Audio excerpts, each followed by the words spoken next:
The Apex games was founded by the man, the myth, the legend himself, Mr. Kuben Blisk, as well as the newly found Syndicate, as a way of testing the raw grit of the tournament contenders to see who truly was the best of the best, making them become legends throughout the Outlands and most likely the universe as well. But for me, there was always something more to the setup of the Apex games. Maybe I'm always looking into how the two games of Apex Legends and Titanfall link together, and how Apex Legends might be building to something spectacular. But I'm always looking for the bigger picture, and one of the things I question regularly about this universe is the Apex game set up by Kuben Blisk to help him find his new Apex predators for when the time comes, especially considering the galaxy always seems to be at war. After losing all of his prime predators in the war against the Frontier Militia to, let's be honest, just a rookie pilot who wasn't even fully qualified to use a Titan, I think Blisk would have constantly want to look out for the next few pilots to stand out and become the next generation of Apex predators, taking up contracts and being the terrifying foe on the battlefield, as well as making him absolutely tons of money. I did notice, however, in the last few videos, people telling me that Apex and Titanfall are different universes, and I totally disagree, but I want to cover that at another point. But for now, I want to just put myself in the shoes of Kuben Blisk, the leader of the Apex Predators and owner of the Apex games, and select the next lineup of Apex Predators for if the day comes where we get a new Titanfall game or an Apex Predator game comes out. We can see these specific characters on the battlefield, and maybe they could be bosses we have to fight against. Now, I quickly want to clear things up. This is hypothetical, obviously. These are my opinions on who I think would fit in the Apex Predators. I'm not for 1 minute saying that Respawn have to do this, because I doubt they even watch my videos, and I'm not even saying that this will ever happen. If the Predators were to return, it may not even be linked to the Apex games. It's all hypothetical, so please try not to get angry about this video. I am also not selecting these characters based on my personal preference. I'm not just going to put characters I like visually down on this list. The ones I have put on this list are based on their background in terms of lore, their personalities, and their overall abilities, and how they could take that into a war scenario. I am ruling out Blisk and Ash themselves, because I'd imagine they would be on the commanders of this force, and I don't really see the point in doing a section on them, considering I have a whole video on them anyways. I also want to say that I know that almost all of these characters are not trained pilots, so can't just suddenly hop into a Titan and be the best of the best. However, Jack Cooper wasn't a pilot either, and he almost single-handedly took out all of the IMC and the best pilots in the universe without much training, so if he can, I don't think these legends will be completely ruled out in that respect. Also, if you are new here, then why not hit that sub button for more lore videos and hypothetical scenarios? We're so close to 10,000 subs, and that'll be a massive goal if we hit it. But for now, let's get into who I would personally add to the Apex Predators 2.0 and why these legends would fit in so well. This is who I'd pick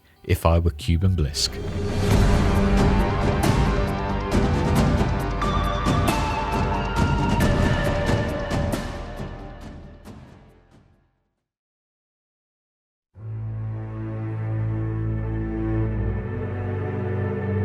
Let's start with the most obvious one to start with, shall we? Valkyrie. After being announced during the Season 9 trailer, I think it's fair to say Valkyrie excited a lot of fans, mainly because of her background and who she links to. Being the daughter of one of the fiercest pilots within the universe, and arguably the strongest Apex Predator at the time, Viper was a massive crowd favourite, and a pilot that had probably one of the highest kill counts out of all of them, being able to take out ships left, right and centre without a second thought. Donning the look of Tom Skerritt's character in Top Gun, who funnily enough had the nickname Viper. I honestly only just found this out a few weeks ago, and it's awesome. He was not only an extremely important member of the Apex Predators and an extremely deadly force in the air, he was also an extremely loving and supportive father, apparently, who taught his daughter everything he knew. He was so inspirational that his daughter Kyrie looked up to him and wanted to be a pilot just like him, to the point where she would pretend to be a pilot in his custom Titan, getting herself into extremely dangerous situations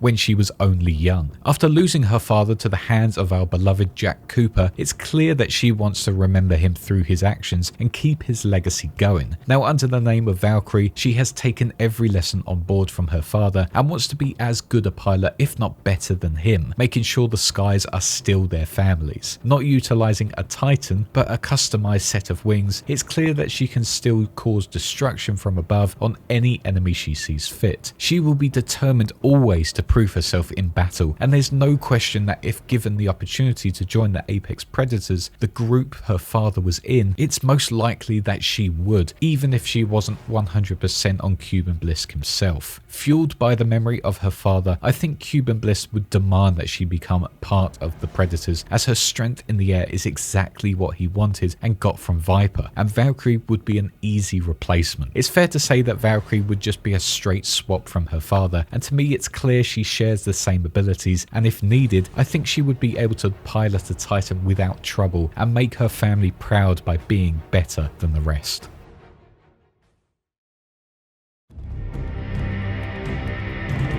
One of the original soldiers to join the Apex Predators, Bangalore is still a crowd pleaser, and looking at her background, it's pretty certain that if the Apex Predators were to go back into action, siding with the IMC again, Bangalore would almost immediately be the first to sign up and be accepted into them. From a young age, Bangalore, or how she is actually known, Anita Williams, was determined to serve in the armed forces. 4 of her older brothers were in the IMC, so it was clear she looked up to them, but there was also a sense of wanting to prove herself as better than them. At age 9, she was actually asked by her mother what she wanted to be when she grew up. Anita turned to her with a serious look and said, "A killer of the weak." Laughing, thinking this was a joke, her mother turned to her father, who confirmed she was being deadly serious. During her time growing up, she was also trained at home, but instead of target practice in their garden, they would instead invade the local farmlands and kill the animals there for target practice. By the time she was 20, she had killed 800 pigs and knocked out 1,900 pigs. Getting accepted into the IMC, she was one of the best soldiers in the academy and the only cadet who could take apart a peacekeeper and adapt it with a precision choke hop up and piece it back together within 20 seconds. Anita became a Sergeant First Class for the IMC after proving herself time and time again, and within the newspaper article detailed about her fondness of her brother Jackson, who was a pilot for the IMC. But sadly, during a mission, their ship, the IMS Hestia, was attacked, and during it, Jackson shielded Anita from harm. During this bombing attack, Jackson was sucked out into the vacuum of space, and Anita watched him fly away without being able to help him at all. To me, Bangalore is the soldier Kuben Blisk is looking for. She has an extremely passionate drive for being the best of the best in combat scenarios. As an IMC soldier, she would have been told about the adventures of the Predators and what they did for the IMC during the Frontier War, and she is also so proud of being a soldier. Being a part of the Apex Predators, Bangalore could be like Sloan 2.0, able to command soldiers around her with her tactical knowledge, as well as be on the front line and be a terrifying presence. While she is still looking for her brother Jackson, it's clear that honor, glory, and to some extent money is the front of her agenda. Arguably, she would conflict with Blisk because of their different nature. Blisk is extremely chaotic most of the time and arguably evil, whereas Bangalore respects law and order. But let's be honest, Viper was also said to be extremely honourable as a pilot, and I wouldn't necessarily say he was similar to Kuben Blisk. There's also the fact that Bangalore is extremely cold-hearted. Killing animals just as target practice says to me that even if she was one for law and order, she clearly is a cold-hearted killer, and I think a good negotiation with Blisk could bring about that perfect soldier in her. So yes, to me, despite having a sort of different outlook on life compared to Blisk, she would fit right into the Predator role. In my opinion, if Kuben Blisk were to ignore Bangalore as a Predator candidate, he would be an idiot, simply because she is extremely talented as a soldier, she is loyal, and she is deadly in battle.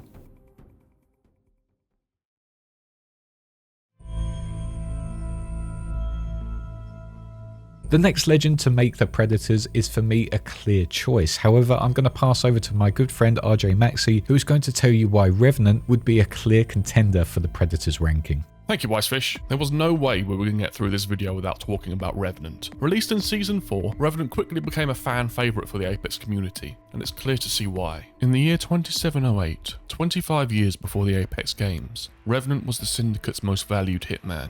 He receives a contract to kill Marcus Andrade. In a dramatic fight, Revenant eliminates him, but in the battle, a glass elevator shard stabs Revenant in the neck, causing his programming to malfunction. His counterfeit reflection faded away to reveal his true form. Revenant is not the Syndicate's most valued hitman. He's not even human. Well, not anymore. He's a simulacrum. This revelation sent Revenant on a murderous quest to learn who and what he is. He hunted down and brutalized Syndicate members for information. They revealed that his life as a bounty hunter was a simulation, a lie. The Syndicate would merely type his targets into a program. Revenant would then awaken and go eliminate them. Simple and clean. The perfect crime.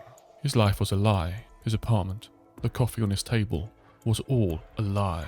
These thoughts churned through Revenant, fueling his anger. He also learned that he could never truly die. Each time he is killed, he is re-uploaded into a new shell and begins again. However, he does experience death, and remembers every time he dies. They also programmed him to feel pain. He learns it was manufactured by Hammond Robotics. He begins to infiltrate their labs, murdering and torturing staff. He wanted vengeance against the people who created him, who forced him into this endless, painful, hateful existence. He eventually learns from Hammond Robotics scientists that the very first Revenant upload was in the year 2420, 288 years ago. His Dr. Frankensteins died nearly 3 centuries ago. Now Revenant may not be able to take his revenge on his creators, but he could destroy their legacy. He begins wreaking havoc on Hammond facilities. He went on a free reign of killing for 25 years. Revenant is programmed to be a killing machine, and the shackles of the Syndicate had been broken. He was in control now, and he was programmed to enjoy it. It filled his soul. It's all he thinks about. It's all he is. Hammond Robotics joins the Syndicate and sponsors the Apex games.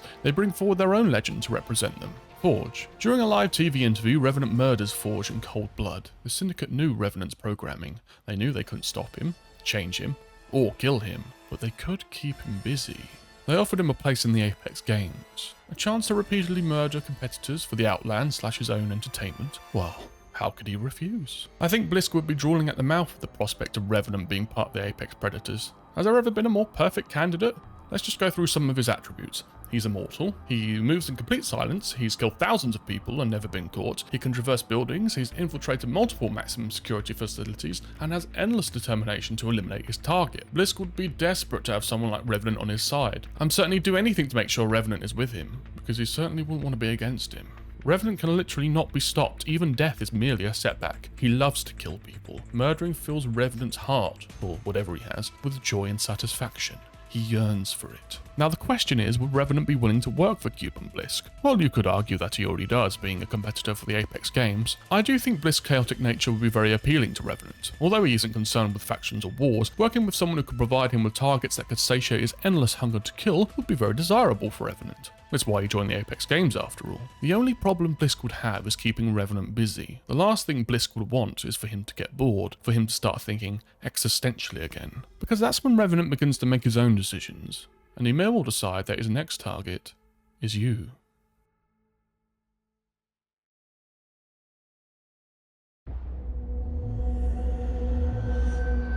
Bloodhound for me is a very interesting character, and I had to really think about if Bloodhound would fit the role within the Predators, considering they aren't really as heartless as maybe Revenant or Bangalore. But at the same time, the abilities Bloodhound possesses make them a clear candidate for someone like Kuben Blisk, and their stealthy hunter nature makes them perfect for the missions the Predators get tasked with, as we saw from the events of Titanfall 1 and 2. Bloodhound was born into a society which had the same religious and cultural beliefs of the Vikings on our planet. They were one with nature, they believed in the old gods, and their people believed in simple weaponry. However, during Bloodhound's upbringing, it was clear they wanted to prove themselves within their society, but at the same time wanted to evolve their way of thinking and bring in more technology to help them stand out and survive. Being constantly told Bloodhound was a failure for going against the old ways of surviving, it was only when their whole society was at risk of being destroyed by a giant creature did their true abilities show. Utilizing a component within a charge rifle, Bloodhound was able to scare the creature away and save everyone around them, proving to those that they kept their traditions of the old gods, but at the same time utilized new tools to their advantage, meaning they had finally proven themselves. After hunting down the beast that got away, Bloodhound was once again able to outmaneuver it and kill it once and for all. Finally, they had overcome their biggest hindrance. To this date, Bloodhound is now the best game hunter within the Outlands, and their tracking skills are unmatched. But for me, it wouldn't stop there. I think it's proof that if Bloodhound wanted to, they could track down anyone they wanted. I mean, they are in the Apex games for a reason. Maybe to prove themselves with a new task and make their old gods proud. Or maybe they are looking for something new to challenge themselves. Bloodhound is all about proving themselves to the Allfather. And I think if Blisk were to hire Bloodhound as an Apex Predator, Bloodhound would see that as a new challenge for them to overcome and bring them closer to honouring their fighters that came before. At the end of the day, Bloodhound is always looking for prey to stalk, hunt, and overcome come to gain victory, and within the Apex Predators, I feel like they can really prove themselves in combat regardless of what their task is. Bloodhound is a hunter, and as seen within the start of Titanfall 2, the Predators are also keen hunters, ready to take on anything that challenges them to a battle.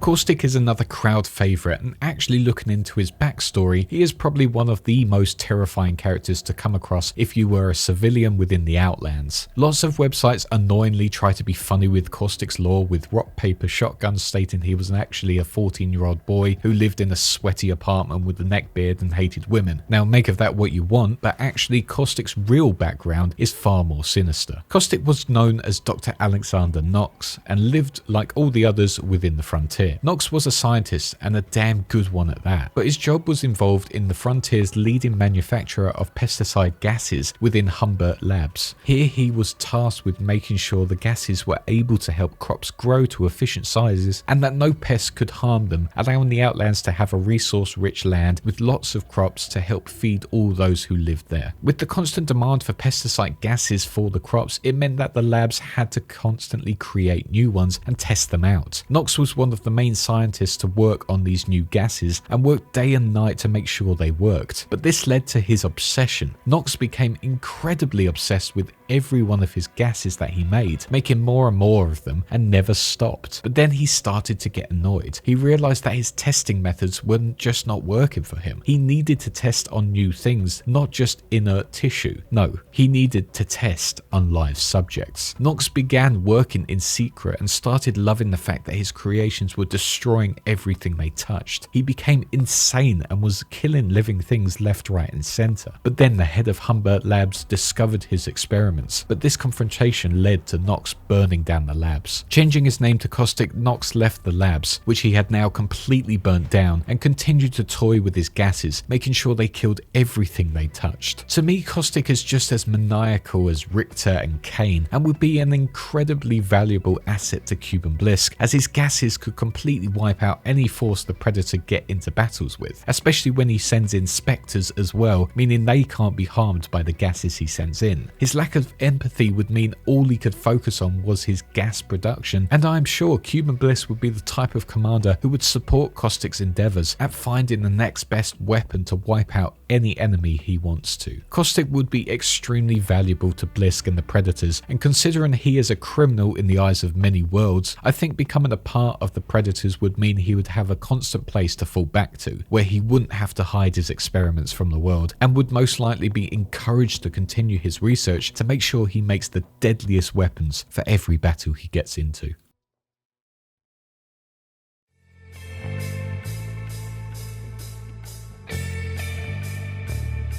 Rampart is another character who I think would fit well into the Apex Predators. Whilst I personally don't like using her within the game, she herself is extremely useful for almost everyone within the Apex games and is sort of a mercenary of sorts anyway, so her joining the Predators wouldn't be completely out of the blue. Born into a blue-collar family which are unknown, Rampart built her own private business within the Outlands, where she would heavily modify bits of gear from armor to guns to barricades and everything in between. Her shop within the Outlands is now renowned for some of the best guns on the market, and as Rampart says, if you haven't got Rampart written on it, it's not good quality. But Rampart isn't just the best modder within all of the Outlands, she's also fierce in combat. Before she set up her shop and after it was set up, Rampart was also part of an underground gauntlet circuit, which was basically a 1v1 arena where combatants faced each other for glory. Basically a hidden away version of the Apex games, but without rules or limitations and probably illegal.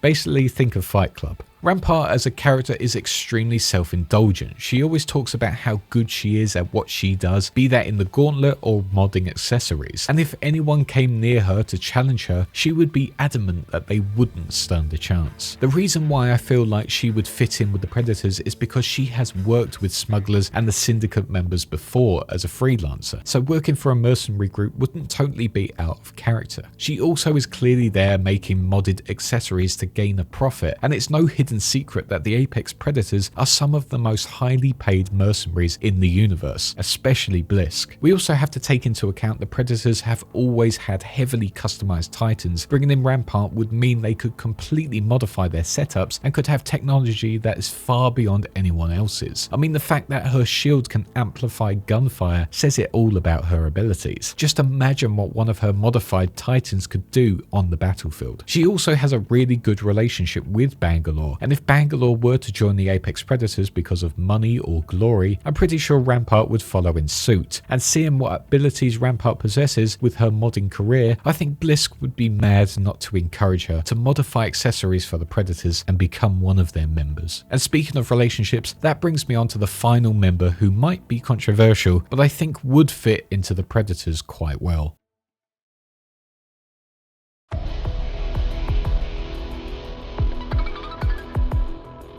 Mirage is the joker of the group. Every time he is around, you know he will have a humorous quip, be that at the expense of someone else dying within the Apex games, or be that just because there is an awkward moment between characters. He is also extremely obsessed with himself, which I believe is because of his upbringing. Mirage was born into a family of 4, and he was the youngest, sort of like Bangalore was, and because of this, I feel like Mirage's personality reflects his role within this family. He was the youngest and least experienced in life, which means he would have wanted to stand out, make himself big to give off an impression to anyone. Maybe he was overshadowed by his brothers who all achieved things before him, and that led to Mirage becoming extremely self-confident and jokey to make sure when he was in a room with others, he is the center of attention. With this in mind, if other legends were being picked up for the Predators, I think Mirage would see that and be a bit hurt that he wasn't picked, and would make sure he did everything he could to be noticed by Blisk and get into the Predators. Mirage isn't the type of person to not be picked up and just sit back and go, oh well, maybe next time. No, Mirage has to have things his way, and I honestly believe that is because of his childhood of being the youngest brother within the family. There's also the relationship with Rampart that comes into play. Now it's still up for debate whether he actually likes Rampart in that way, or if it's just a brother-sister rivalry. To me, it's more of the latter, and you can see he treats her in that sort of condescending way simply through some of the voice lines within the game. I mean, when she joined the Apex games, he kept saying things like, wow, kill leader on your first season. I mean, I was kill leader in my first season, so you know. He's very competitive against her and always seems to want to have the upper hand against her, like a brother and sister would. So if Rampart was to join the Predators, then I feel like Mirage would force his way in. He would not want her getting the best jobs in the galaxy, the best customized armor, and all the glory as well as the money. He would want to be there doing better than her. I sort of see them as a Legolas Gimli style relationship where they just bicker about how many kills they have and who is better. But on top of that, Mirage does love glory and being renowned everywhere, but he also does everything for money. If there was another war going on within the galaxy between the IMC and the Frontier, for example, the Apex games would probably get postponed and he would have to make money somehow, and being a part of the Predators would mean he could make money for his mother back home, especially as he is the only one of his family left. At the end of the day, fame, money and glory comes to Mirage if he were to join the best mercenary group in the universe. And if Rampart was to join the Predators, then I think it's almost guaranteed that Mirage would follow suit. Also, just imagine how deadly Mirage would be in a Titan that had the hollow pilot function. You could be in battle with him, then suddenly 4 more replica Titans appear and throw you off. It would be a terrifying battle, and Mirage would be taunting you throughout these battles. Yes, Mirage is quite controversial, and maybe he will be tough to command as he is so self-minded and thinks he is his own god, but that improvisational style of mentality could come in handy in battles, and Blisk could utilize him as a rogue agent who does missions his own way. Either way, this is completely hypothetical, but I could totally see Mirage as an Apex Predator, utilizing his hollow pilot ability to bamboozle enemy pilots in battle.